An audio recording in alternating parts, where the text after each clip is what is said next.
When I was 11, I picked stocks. I had the whole wrong idea. I was interested in watching stocks, and I thought stocks were things that went up and down, and I charted them. I read books on technical analysis. I read Edwards and McGee. I think that was the classic then. Hundreds and hundreds of pages. And I read that whole thing over and over again. I read everything. And I thought, the first 8 years, I thought the important thing was to predict what a stock would do and predict the stock market.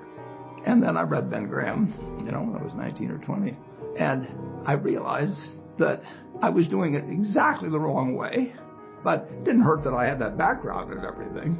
And I rejiggered my mind, and when I read the book, The Intelligent Investor, and from that point, I never bought another stock. I bought businesses that happened to be publicly traded, but I became an owner of a business, and I did not care whether a stock went up or down the next day or the next week or the next month or the next year, and I didn't have any idea what it would do. I didn't know what the stock market would do, but I knew businesses. I'm a bright guy who's terribly interested in what he does.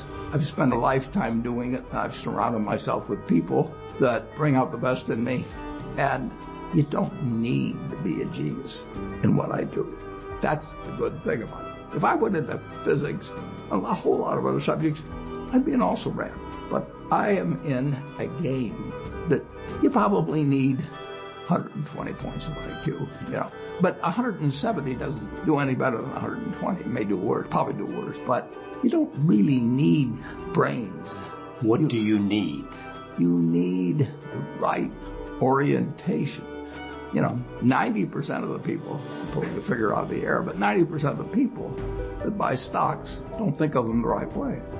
They think about something that they hope goes up next week. And they think about the market as something they hope goes up. And if it's down, they feel worse. I feel better. And you think about? I think about what the company's going to be worth 10 or 20 years from now. And I hope it goes down when I buy it, because I'll buy more. I try to keep my competitive spirit in a game where I can win. I do know this. When I want to do something, I always want to do it big. I put my whole net worth in City Service Preferred, $114.75. Right.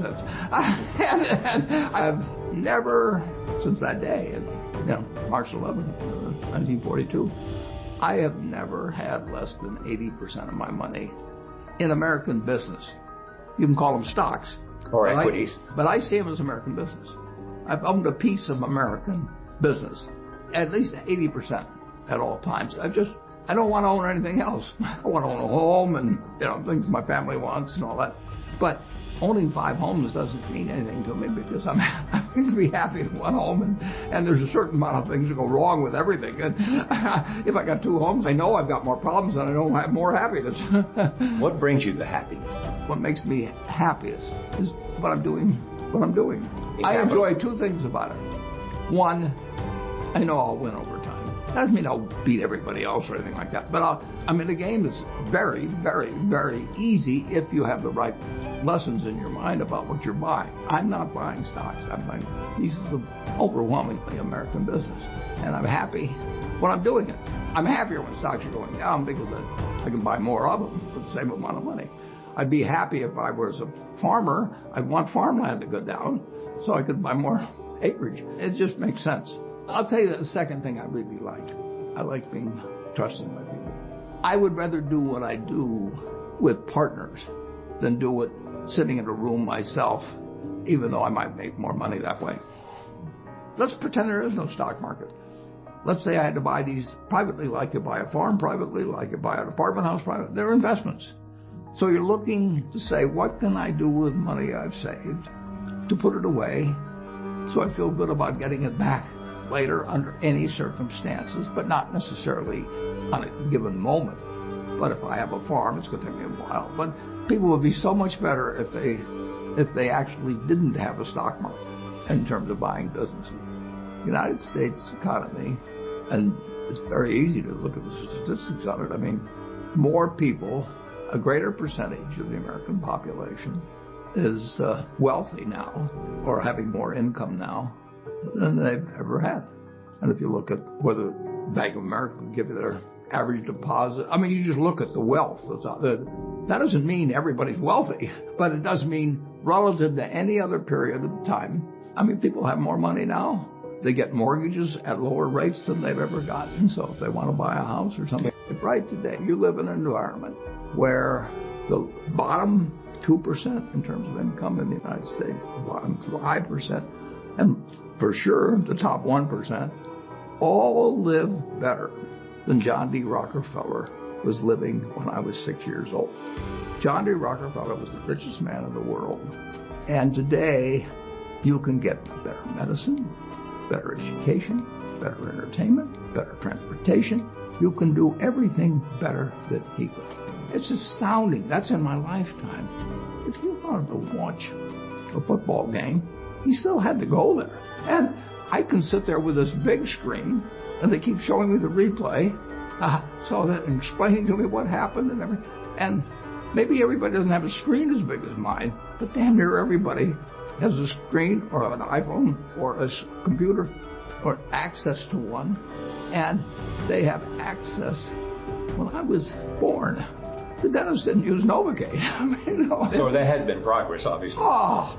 And nowhere more than in the United States.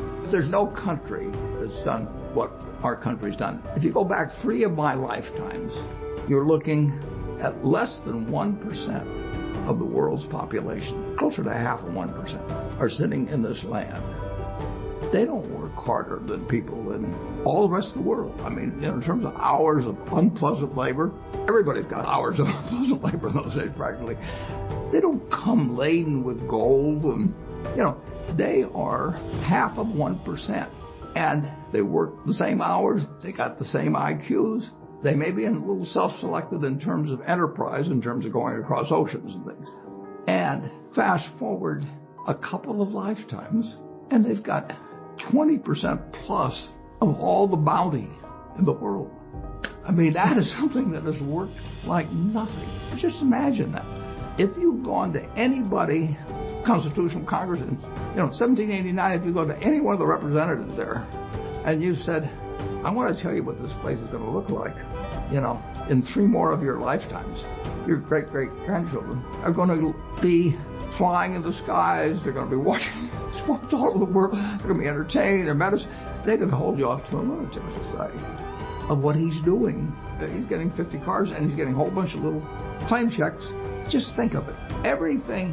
When Thomas Edison did all the things he did, he made some money, but we're using it. It belongs to us. If you take what an hour of labor delivered to you 100 years ago, and what an hour of labor delivers to you now for you and your family, it's unbelievable. Capitalism doesn't say get rid of a referee and a government. We've got a government that can tell capitalism what to do. And they do. And that's just what they should do. And they do it in different ways at different times and all kinds of things. But it's claim checks on future output. That was, and the claim checks belong to me, so if I want to buy 50 super yachts, I can do it. But what does it mean to me? It can buy more things for other people that are useful to them. It's not evil. The federal government is the boss in the end. And they shouldn't screw up capitalism, and capitalism shouldn't screw up the federal government. It's very simple. It's evolving, always. We started in 1789. We had business, and it's gotten far, far, far, unbelievably more productive for people. And the only thing it can do with what it produces is give it to other people. It isn't like the 50 richest guys in the country can say, I'm just going to eat everything. They're turning out products. iPhone that I have, which I'm probably the least capable guy in the world of working with it, but it makes life better. But that comes with government. So far, we've got the best system. We've got a better system than we used to have, and we'll have a better system 50 years from now. Why are you so sure? Well, I've seen 91 years of it. I've never seen a period where I didn't believe that. Not every aspect. We can go backwards in some, and no, it's not. But it's unbelievable what has happened. I mean, just think of it. We've had a civil war, we've had a Great Depression, we've had all these things. Pandemics. Yeah, I'll guarantee you we'll have something, next year and the year after and the year after. But in a herky-jerky but dramatic matter, business moves forward, government moves forward, more important, people move forward. I mean, I am happy to tell people that the same thing I've told them before, but they'll never get the message, most of them, but a few do, that the most, best thing to do If you want to invest for the long term, His index. and it's the S&P 500 index. Right. And what's happened, of course, is that organizations like to grow. So they set up indexes on different industries, different countries. And as soon as you do that, you're violating basically what Jack Bogle said. He says you don't know enough to pick the right businesses, which means you don't know enough to pick the right countries, you know enough